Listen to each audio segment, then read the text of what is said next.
வணக்கம் தலைவா, அனைவருக்கும் இனிய வணக்கம். இன்றைக்கி நம்ம இந்த ஒரு வீடியோவில் எதை பற்றி பார்க்க போகிறோம் அப்படின்னு பார்த்தீங்கன்னா, டிஎன்எஸ்டிசியில் டிசிசியோடைய நியமனங்களை குறித்து நம்ம பார்க்கலாம். தேர்தல் காரணமாக டிசிசியோடைய நியமனங்கள் தள்ளி போகிறதா, இதை பற்றின ஒரு தாமதம் என்று பார்க்கலாம். ஸோ டிசிசி நியமனங்களில் மீண்டும் ஒரு வாய்ப்பு கொடுக்கப்படுமா, இவர்களுக்கு மீண்டும் ஒரு வாய்ப்பு வழங்கப்படுகிறதா என்னன்றதை பற்றி எல்லாமே இந்த ஒரு வீடியோவில் நம்ம பார்க்கலாங்க. நீங்கள் நம்முடைய சேனலை முதல் முறையாக பார்க்குறீங்க அப்படின்னா மறக்காமல் ஒரு சப்ஸ்கிரைப் அண்ட் பெல்லை கிளிக் பண்ணி வச்சுக்கோங்க. ஸோ வாங்க இந்த ஒரு வீடியோக்குள்ளே போகலாம். Driver come conductor. ஸோ தமிழகத்தில் 2025 டிரைவர் கம் கண்டக்டர் பணியிடங்களை நிரப்புறதுக்காக கிட்டத்தட்ட 3274 பணியிடங்களை தேர்ந்தெடுத்து அதுக்கு நோட்டிஃபிகேஷன்ஸ் எல்லாமே கொடுத்தாங்க. ஆனால் பார்த்திங்க அதில் 2500 பேருக்கு மட்டும்தான் தற்சமயம் பணியில் இருக்காங்க. மீதி ஒரு 700லேருந்து இந்த 800 நபர்களுக்கு போஸ்டிங் பார்த்திங்கன்னா போடாமலே இருக்காங்க.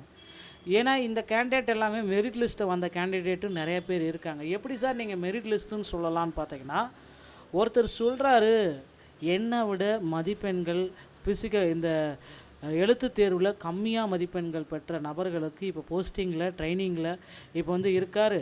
ஆனால் அவரை விட நான் அதிக மதிப்பெண்கள் வாங்கியிருக்கேன், எனக்கு பார்த்தீங்கன்னா அப்பாயின்மெண்ட் லெட்டரே வரல, எந்த விதமான கால் லெட்டரும் வரல அப்படின்னு சொல்கிறாரு. ஸோ அந்த கேண்டிடேட் பார்த்திங்கன்னா நல்ல மதிப்பெண் எடுத்து மெரிட் லிஸ்ட்டில் இருக்கிற கேண்டிடேட்டு, அவங்களுக்கு பார்த்திங்கன்னா அப்பாயின்மெண்ட் லெட்டர் வரல.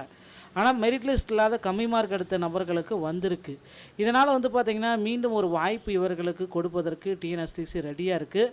ஸோ இவர்களுக்கு உண்டான அப்பாயின்மெண்ட் லெட்ரு இந்த 700-800 பேருக்கு இந்த மார்ச் மாதம் இறுதிக்குள்ளார கண்டிப்பாக வந்துடும். ஒருவேளை தேர்தல் காரணமாக வரத்துக்கு வாய்ப்பு இல்லையா அப்படின்னு நீங்கள் கேட்கலாம். ஏன்னா எலெக்ஷன் டைமுங்க சார், இது பார்த்திங்கன்னா எலெக்ஷன் டைமு, தேர்தல் விதிகள் எல்லாமே நடைமுறையில் கொண்டு வந்துட்டாங்க, இனி வரும் காலங்களில் பார்த்திங்கன்னா நடக்கிறதுக்கு வாய்ப்பு இருக்கா இல்லையான்றது தெரியல அப்படின்றத குறிப்பாகவே சொல்கிறாங்க. ஸோ தேர்தல் டைமு அப்படின்றதுனால ரொம்ப எல்லாருமே எக்ஸ்பெக்ட் பண்ணுற ஒரு விஷயந்தான். ஸோ எல்லோருடைய எக்ஸ்பெக்டேஷன்ஸும் அதிகமாக இருக்குது. இந்த தேர்தல் டைமில் வாய்ப்பு இருக்கா அப்படின்னு நீங்கள் கேட்கலாம். ஸோ அதனால் வாய்ப்புகள் இருக்குது. இந்த 700-800 பேருக்கு பார்த்திங்கன்னா அப்பாயின்மெண்ட் லெட்டர் கொடுப்பதற்கு அதிகப்படியான வாய்ப்புகள் இருக்குது. ஸோ அதனால் நீங்கள் கவலையே பட வேண்டாம். உங்களுடைய medical fitness, physical fitness, so இது எல்லாமே சர்டிஃபிகேட்டு, போலீஸ் வெரிஃபிகேஷன்ஸு எல்லாமே எடுத்து தயார் நிலையில் உங்களை தயார்படுத்தி கொள்ளுங்கள். ரொம்ப ரொம்ப முக்கியமான ஒரு விஷயங்க. இது எல்லாத்தையுமே நீங்கள் தயார்படுத்திக்கோங்க. விரைவில் பார்த்திங்கன்னா உங்களுக்கு போக்குவரத்து கழகத்திலேருந்து அழைப்பு கடிதங்கள் வரலாம். அடுத்து பார்த்திங்கன்னா டிஎன்எஸ்டிசியில் சில முக்கியமான தகவல்களை நான் உங்களுக்கு சொல்ல போகிறேன். இந்த 2026 நோட்டிஃபிகேஷன் வெளியிட போகிறாங்க. எப்படி இருந்தாலும் ஆட்சி மாறினதுக்கு அப்புறம் தான் உங்களுக்கு ஒரு நோட்டிஃபிகேஷன் வரும். ஆட்சி மாறலாம், இல்லை தொடர்ந்து இந்த ஆட்சியை கூட நீடிக்கலாம், மீண்டும் திமுகவே வரலாம், அதிமுக வரலாம், டிவிகே வரலாம், யார் வந்தாலும் சரி போக்குவரத்தில் இலவசன்றது அறிவிச்சிட்டாங்க. ஸோ அதனால் இனி போக்குவரத்தில் கிட்டத்தட்ட 20,000க்கு மேற்பட்ட நபர்களை எடுக்கணும் அப்படின்ற மாதிரி கோரிக்கைகள் போயிட்டுருக்கு.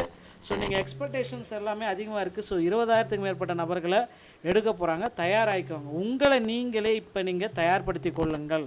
ஸோ இந்த ஒரு வீடியோ அதுக்காக தான். உங்கள் அருகாமையில் இருக்கிற ஆர்டிஓ அலுவலகத்தை அணுகி டிரைவிங் லைசன்ஸ் மற்றும் கண்டக்டர் லைசன்ஸை பெற்று வைத்து கொள்ளுங்கள்.